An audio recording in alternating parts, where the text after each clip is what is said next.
जय हिंद स्टूडेंट्स, आज हम लोग 11वीं क्लास के फिजिक्स के चैप्टर 10 के अंतर्गत लेक्चर नंबर 11 देखेंगे। ठीक है, इसमें हम देखेंगे धारा रेखीय प्रवाह देखेंगे, इसके बाद धारा रेखीय प्रवाह को बनाए रखने के लिए आवश्यक बल देखेंगे, इसके बाद देखेंगे तरल का प्रतिरोध देखेंगे, इसके बाद रेनॉल्ड्स संख्या देखेंगे। ठीक है, पाइजूरी समीकरण पीछे हम लोग देख चुके थे। पाइजूरी समीकरण के अनुसार ए लंबाई एवं आर त्रिज्या की एक केशिका नली में द्रव के प्रवाह की दर क्या था? ठीक है, द्रव के प्रवाह की दर क्या था? V equal to pi into p into r के पावर 4 बटा में 8 into eta into L.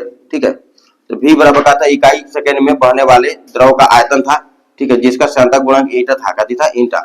P बराबर क्या था? केशिका नली के सिरों पर दबांतर, केशिका नली के सिरों पर क्या था? दबांतर ना। P बराबर, तो P बराबर यहाँ से P का वैल्यू निकालेंगे तो V into 8 into eta into l हो जाएगा यहाँ पर, pi into r to the power 4 क्या हो जाएगा? नीचे आ जाएगा। ठीक है, P का वैल्यू निकाल लिया हम लोग, इसको इक्वेशन फर्स्ट बनेंगे। परंतु P बराबर यानी कि pressure equal to force upon area, यानी कि दाब बराबर का था बल बटा में क्षेत्रफल, तो क्षेत्रफल अनुप्रस्थ काट का क्षेत्रफल हम होगा। ठीक है, पाइप का, तो पाइप का अनुप्रस्थ काट का क्षेत्रफल क्या होगा? पाइप यही होगा। ठीक है, पाइप का अनुप्रस्थ काट का क्षेत्रफल क्या होगा? ये वाला अनुप्रस्थ काट का क्षेत्रफल क्या होगा? तो पाई आर स्क्वायर होगा, यही तो होगा। त्रिज्या अगर आर है, इसका त्रिज्या अगर आर है,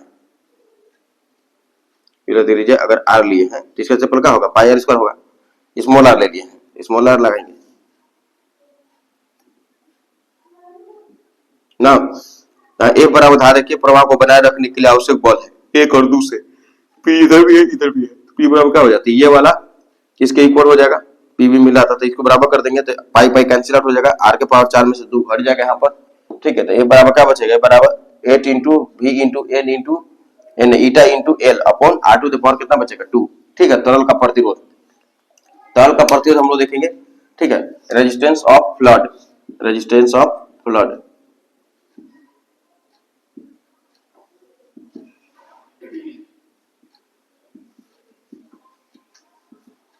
ठीक है,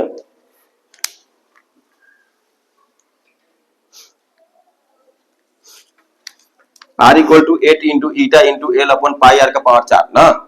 ठीक है, जब दो केशिका नलियां श्रेणी क्रम में हो, ठीक है, तो P इक्वल टू क्या होगा? उनके उनके सिरों पर दाबांतर जो होगा उनको डायरेक्ट जोड़ेंगे तो हमारा बराबर होगा। ठीक है, P1 प्लस P2 दोनों के दाबांतर P के बराबर होगा। V क्या होगा? V यानी कि प्रति सेकंड बहने वाले द्रव का आयतन क्या होगा?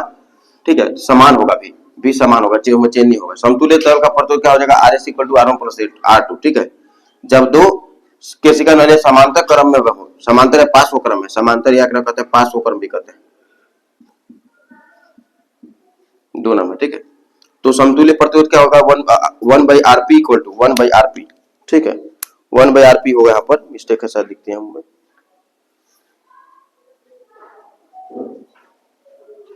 1 बाई आर पी, यहाँ 1 बाई आर पी लिखाएगा, 1 by R P equal to R1 plus R2। ठीक है, इस स्थिति में V equal to V1 plus V2 होगा। दो प्रति सेकंड बहने वाला जो प्रति सेकंड बहने वाला तरल की मात्रा जो होगा, दोनों को जोड़ेंगे हम लोग तो यह आएगा। ठीक है, कुल आयतन के बराबर होगा। दोनों नलियों पर दाबांतर क्या होगा? P समान रहेगा यहाँ पर। ठीक है, दाबांतर P जो क्या रहेगा? समान रहेगा। अब रेनॉल्ड्स संख्या देखेंगे। रेनॉल्ड्स संख्या क्या होता है? RE से निरूपित करते हैं या कभी कभार R से भी निरूपित इसको कर दिया जाता है। रेनॉल्ड्स के अनुसार किसी पतली लंबी नलिका से प्रवाहित द्रव की क्रांतिक वेग, कोई द्रव बह रहा है तो उसका क्रांतिक वेग यानी VC क्या होगा? ठीक है, तो द्रव के सांतक गुणांक ईटा के समानुपाती होगा, यानी कि VC प्रोपोर्शनल टू ईटा। द्रव के घनत्व P के घनत्व रो के व्युत्क्रमानुपाती समानुपाती होगा, VC proportional to 1 by rho. नली के व्यास D के व्युत्क्रमानुपाती समानुपाती होगा, यानी कि VC proportional to 1 by D। अब तीनों को मिला के देखेंगे हम लोग तो VC प्रोपोर्शनल टू मिला के लिख देंगे ईटा इंटू माने 1 बाई रो 1 बाई D करेंगे तो क्या होगा? तो eta upon rho into D हो जाएगा। ठीक है, VC इक्वल टू यहाँ पर जो प्रोपोर्शनल हटेगा तो नियतांक आएगा RE, इसको लिखेंगे। ठीक है, RE into rho eta upon rho into D. ठीक है, RE क्या है? RE आपका रेनॉल्ड्स संख्या है। ठीक है, RE इक्वल टू VC ना, RE का मान निकाल देंगे, VC इंटू इधर को गुना हो जाएगा VC into rho into d upon N ईटा। ठीक है, VC आपका क्या है? क्रांतिक वेग है। रो क्या है? घनत्व है। D क्या है? D क्या है? D यहाँ पर उसका व्यास है ना। अब ईटा होगा, ईटा क्या है उसका? ईटा सांतक गुणांक ना। देखिए रेनॉल्ड्स संख्या के लिए देखिए हम लोग VC into rho into d upon eta. हालांकि धारा रेखीय प्रवाह जो है, नारेखीय अथवा प्रच्युत प्रवाह के लिए RE के लिए कोई निर्धारित मान नहीं है। ठीक है, परंतु कुछ प्रमाणिक संदर्भ में इसे निम्न प्रकार से लिया जा सकता है। RE का मान यहाँ पर देखिए 3 टाइप लिया हुए हम लोग प्रवाह के प्रकार। अगर RE का मान अगर 1000 है, मान 1000 से छोटा है, 1000 से छोटा है तो स्तरीय उसका प्रवाह होगा या धारा रेखीय बोलेंगे, स्ट्रीम लाइन फॉलो बोलेंगे, ठीक है ना। अच्छा अगर 2000 से छोटा हुआ तो 2000 छोटा हुआ तो क्या बोलेंगे, प्राय प्रक्षुब्ध बोलेंगे या विक्षुब्ध बोलेंगे, प्रक्षुब्ध या विक्षुब्ध जो बोलिए, टर्बुलेंट बोलेंगे फ्लो, ठीक है। अंग्रेजी हिंदी नाम याद रखने में प्रॉब्लम होगा तो अंग्रेजी नाम याद रखेंगे टर्बुलेंट, टर्बुलेंट आर यहाँ पे होगा, ठीक है। अच्छा 1000 से 2000 के बीच हुआ तो स्तरीय या प्रक्षुब्ध दोनों हो सकता है, ठीक है। यदि RE का मान जो 2000 छोटे को कम होगा तो प्रवाह सतही या धारा रेखीय होगा, ठीक है। सतही स्तरीय धारा रेखीय जो बोलिए आप, ठीक है। और 2000 से छोटा होगा तो विक्षुब्ध बोलेंगे। अगर धारा के 2000 से 3000 के बीच अगर होगा तो द्रव का प्रवाह जो अस्थायी होगा, यह धारा रेखीय प्रवाह से क्या हो जाएगा, विद्युत प्रवाह की ओर परिवर्तित हो जाएगा, ठीक है। अच्छा क्वेश्चन दिया कि 2.0 सेंटीमीटर व्यास के नल से जल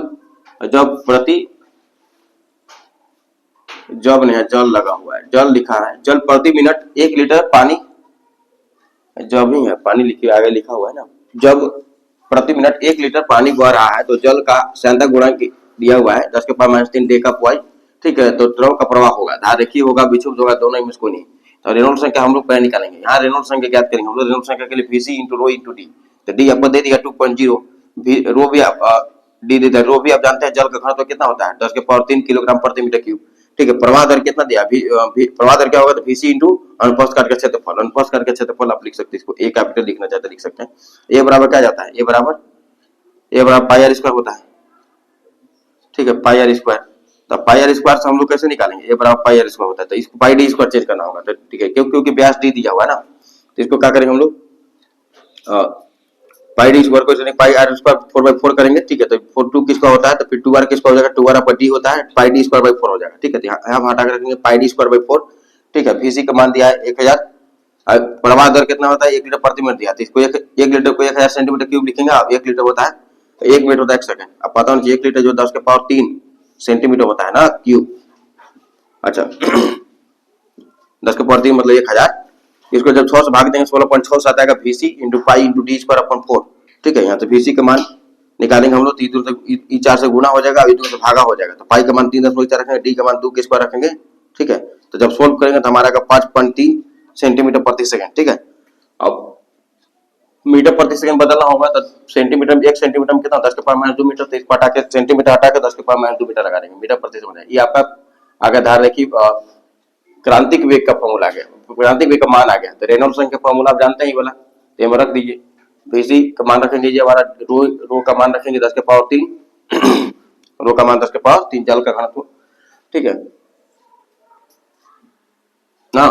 और टी का मान रखेंगे 2 × 10⁻², क्योंकि डी बराबर 2 सेंटीमीटर, मीटर में बदलेंगे हम लोग ऐसा मात्रक में, ठीक है। इसको जब सोल्व करेंगे तो क्या आएगा 10⁻³ ईटा का मान 10⁻³ दिया हुआ है, ईटा यानी कि सांद्रता गुणक ईटा होता है ना, 10⁻³ दिया, तो रखेंगे इसको सोल्व करेंगे तो आपका आएगा 1060 आएगा। 1060 आएगा तो 2000 से छोटा है, तो 2000 छोटा होगा तो क्या बोलेंगे, 2000 से छोटा होगा तो क्या बोलेंगे, विक्षुब्ध बोलेंगे, बोलेंगे इसको विक्षुब्ध बोलेंगे ना। ऑप्शन नंबर बी सही हो जाएगा। अब विद्युत प्रवाह के लिए रेनॉल्ड्स संख्या का मान होता है कितना होता है 2000 से कम होता है, ठीक है। Thanks for watching.